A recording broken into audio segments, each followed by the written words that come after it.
Hi, I'm Susan Lewis from WRTI. I'm here with pianist Lara Downes, here to talk about her new recording label called Rising Sun Music, featuring 200 years of works by Black composers. Hi, Lara. Good morning. How are you? I'm great. How are you? I'm doing well. It's a sunny day here in California. It's very snowy here. Really snowy and cold. No, I know. You poor things. Well, this is a pretty exciting and ambitious project that you're launching. Every album you've recorded has told a story, often exploring powerful ideas that relate to our times, that uncover new music that we haven't heard, that explore connections that we've never made. Talk a little bit about this project. It's the culmination of a lot of things, I think. It's been probably about 15 years really that I've been aware of, looking for, performing, recording, advocating for music by Black composers. And my entrance to that was through the music of Florence Price, which I just sort of came across in my search for the bigger picture of American music. Where were the women? Where were the composers of color? These were questions that were just in my mind a long time ago, and it's been a long and fruitful search. And along the way, I think my approach has been to take this music and to fold it into, as you say, these storytelling projects that are always trying to illuminate a, a greater truth and a wider um, a wider scope of reality when it comes to American music, American concert music, American life, American culture, American history. As I've been digging, I've found so much.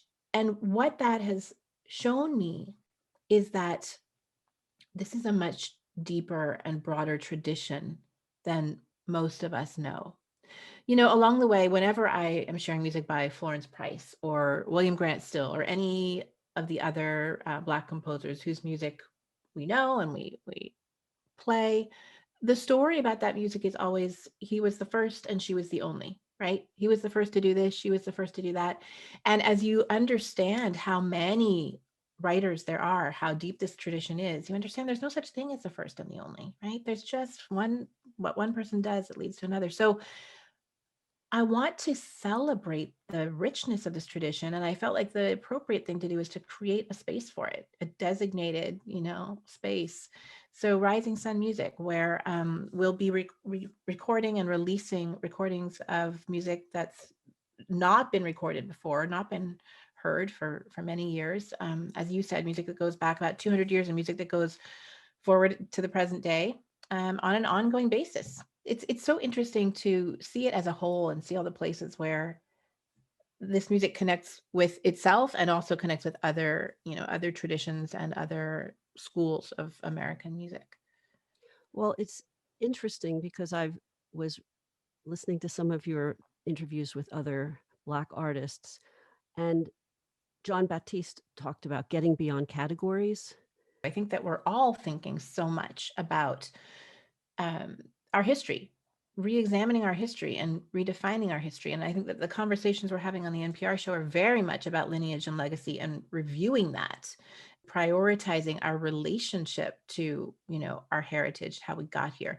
And I think the same thing has been true in my exploration of this music. It's funny when you talk about this beyond category idea, one of the things that this particular music shows so clearly is the need to kind of deconstruct these categories and these boxes and the ways that musical traditions, the music that came from African American spirituals, then jazz gets started, and all of these things are constantly connecting and colliding. So all of this music that's written for the concert stage, music by composers, again, like Florence Price, William Grant Still, there are other things that are constantly in there. And it's a very special sound because of that. And I think it's a sound that's actually very familiar to us in many genres of American music. We're used to hearing this kind of confluence of ideas and traditions and backgrounds, but somehow I'm not sure that we've fully embraced that or understood that when it comes to concert music. And this body of work makes that really beautifully clear. Is there a common idea that is, or like a through line through this whole project, or is the point that there is so much diversity in this music? It's both of those things, I think. It's, you know, let's look at this as a really strong branch of our American culture and our American music. Let's see it for what it is. Let's stop believing that, you know, as I said, these isolated figures pop up and do a thing now and again, right? Let's look at the fullness of it. And yes, there are so many different voices within this landscape. Well, so could you talk a little bit about your process in gathering this music and shaping it, shaping each month?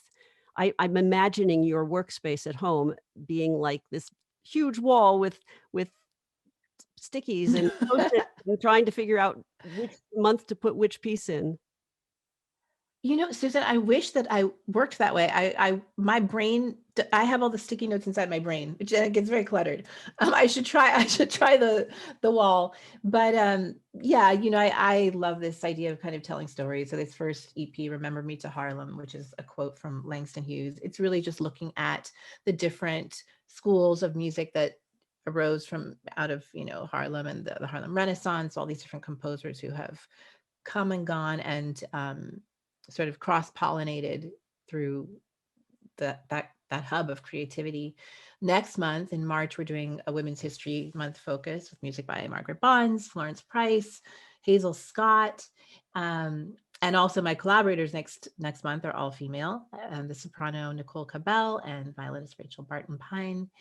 And then in April, the EP is called Spring Fever, and it's just music that celebrates the turning of seasons and kind of rebirth and reawakening. I hope very much that by April we'll all be feeling those things and entering a happier phase of life and with sunshine and health. But yeah, so we're planning out, you know, several months in advance. And the nice thing about this, the nice thing about releasing things in a digital form and just a few tracks at a time is that I can allow ideas to pop up and surprise me, and we can be fluid and flexible and pretty quick on our feet. So I'm really enjoying this way of working. I've noticed in the February EP, there's your commentary and the music. I think it's important to give it context, to give it sort of, yeah, connection to what we experience. The last thing I want is for this to be sort of a historical documentary project. Mhm. My point is this music comes from the past.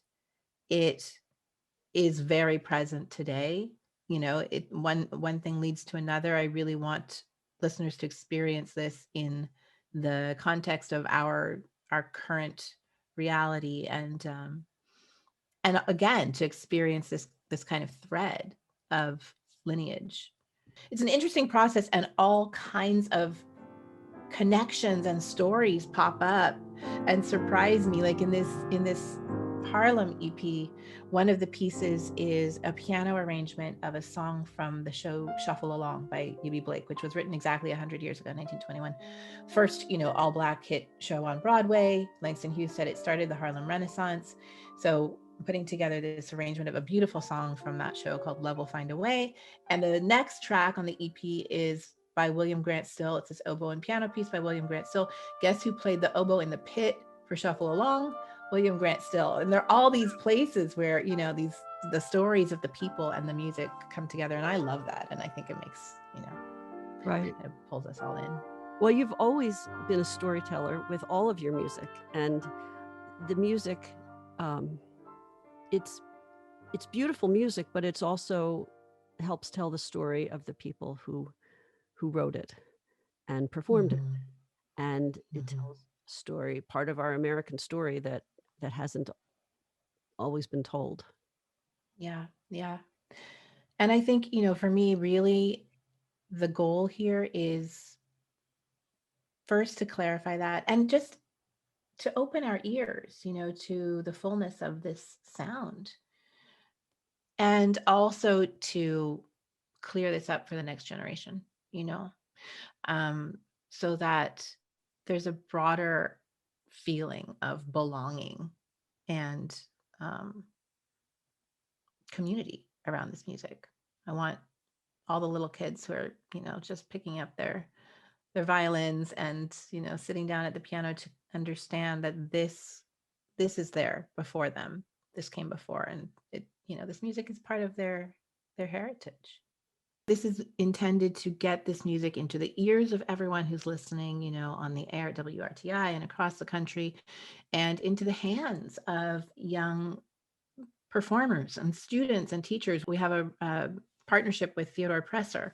They're releasing a series of print editions called the Rising Sun series of this music that we're discovering, and so getting it into print so that other people can play it, and other people can make more recordings, and scholars can be inspired to dig deeper, and and this can get taught in curriculum at music schools and conservatories. I think that the missing piece has been the recordings. We can know things. We can even, we can find things out and we can know them, but music is a world of sound. And if we can't hear the music, we can't care about the music. So where are you finding all of these pieces that have not been recorded? Are there manuscripts surviving in various Hmm. Manuscripts in archives and libraries. And yeah, I have a wonderful small group of people who are helping to research that, and, you know, get copies of things. It's fun. The one thing I always wanted to be a pianist, but there was one point when I was a kid where I thought it'd be fun to be an archaeologist. So I feel like I'm getting to do that a little bit There you now. go, both. And then, as I said, there are composers who are writing for the project now. Wonderful, living, breathing young composers who are having their work shared through this project. So it's very exciting. Do you have any particular surprise or the biggest discovery you've made or surprise that you've had in putting this together so far? Probably too many to pick one, but I think it's just, I didn't used to know any of this either, right? I found one piece of music by Florence Price years ago, and that's why I'm here. And I think that what's most exciting to me, I guess, is that there's so much to discover, because I had no idea 10 years ago or even 5 years ago. I had no idea how much of this music there was. And it's kind of staggering that it's not been found before. Maybe Well, that's the biggest surprise. yes. Is there any particular piece in March that you could point us to that is a particular favorite of yours? I mean, I love them all. They're all my favorite children. There are a couple of things that are really beautiful. There's this Margaret Bond song with text by Edna St. Vincent Millay, What lips that I my recorded with lips Nicole have Cabell, kissed and based on her poem "What Lips My what Lips Have Kissed." I Just have beautiful lost writing, and Margaret by Bonds has such an interesting musical language. Also, the world premiere of a newly discovered piece by Florence Price, an Andante, that I recorded with Rachel Barton Pine. And then I did a piano transcription of a piece by Hazel Scott, the great Hazel Scott, who we know as a jazz pianist and actress and singer and legendary beauty, but she was classically trained, and that's where her heart was. And this is a really beautiful piece called Peace of Mind that she recorded in the 1940s, I guess, but just kind of pulling all of these things back into a center as well, because I think there's so many stories, of the Eubie Blakes and the Hazel Scotts, and Nina Simone, all these people who started with a love and a formation in classical music and with aspirations and ambitions in classical music, and then had to take other paths or chose to take other paths. But I want to pull that part of this blended tradition back into our ears as well. Well, the whole idea of classical music being one thing is kind of getting burst open now too, because people are, Mm-hmm. I mean, what is classical music? How would you define it today? It's honestly a word I don't use. I usually just say concert music, anything that was meant to be played on a concert stage, although that's wrong too, because Mozart didn't write his music to be played on a concert stage. There was no such thing, right? So I don't know. I think we need new words for so many things, Susan. We really do. Right. Well, thanks so much, Laura. Thanks for talking to us about this, and good luck with it. And It's my pleasure. it's really exciting. I'm eager to hear about the themes of coming up through the summer and into the fall, and um, hope we can talk again soon. We will Tha keep you posted, and I hope everybody really enjoys the music. Thanks for having me. thank you.